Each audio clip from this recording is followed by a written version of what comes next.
We got to start with those Jay Powell comments. He said cautious. That was an interesting word. A lot of people think the Fed's just on a rate-cutting cycle, but he said cautious.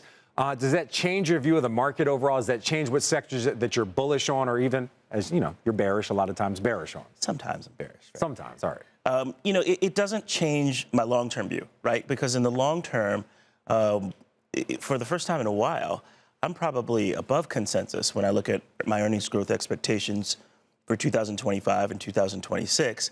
And as I've always told you, Frank, my posture is driven by the data. And if I'm above consensus, then I have no choice but to be bullish.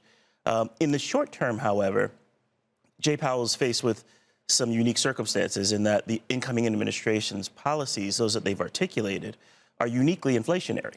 And we're already dealing with an inflation that seems to be reaccelerating, although we don't talk about it anymore.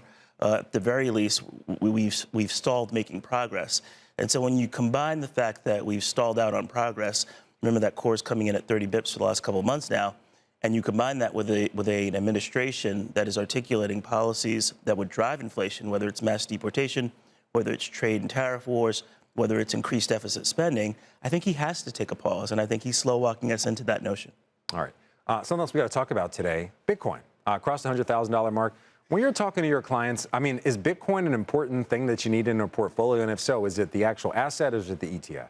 You know, I'm kind of old school, Frank. And so in our conversations, we tend to focus on things that we can do a DCF or an EVA or model out the cash flows. And so, look, not that you can't make great money in Bitcoin, but it's hard for me to have a formula or to teach a formula and how to value it. Oh, I mean, that's it? That's it. That's it. Normally, you get a little more verbose when it comes to these topics. Let's get to your pick for us. Sure. What is your pick for us today, and why is this a pick for right now?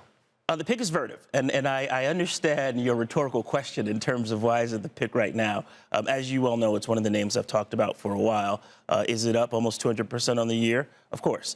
Do I see another 100% or so? Of course. When you look at the next quarter, they'll put up 50 to 60% earnings growth. They've beat consensus over the last 4 quarters. They have a $7 billion backlog and growing. Can I ask you one quick question? Of course. So we're going to show a chart. It's Vertiv and NVIDIA. Yeah. Obviously, Vertiv's a data center play. Mm-hmm. They're trading pretty much in lockstep, except NVIDIA is just doing better. Right. If this stock is basically going to shadow NVIDIA, why would you invest in this and not just NVIDIA?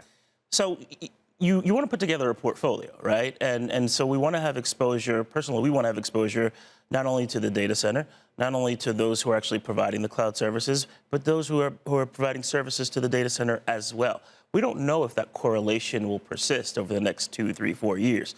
And when I think about a smaller company, right, that's going to put up $7 billion, about $8 billion in revenue this year, that gives me more runway for triple-digit earnings growth as opposed to double-digit because they're working off of a lower base. So I think it makes some sense to spread across market cap as well as spread across different parts of the ecosystem.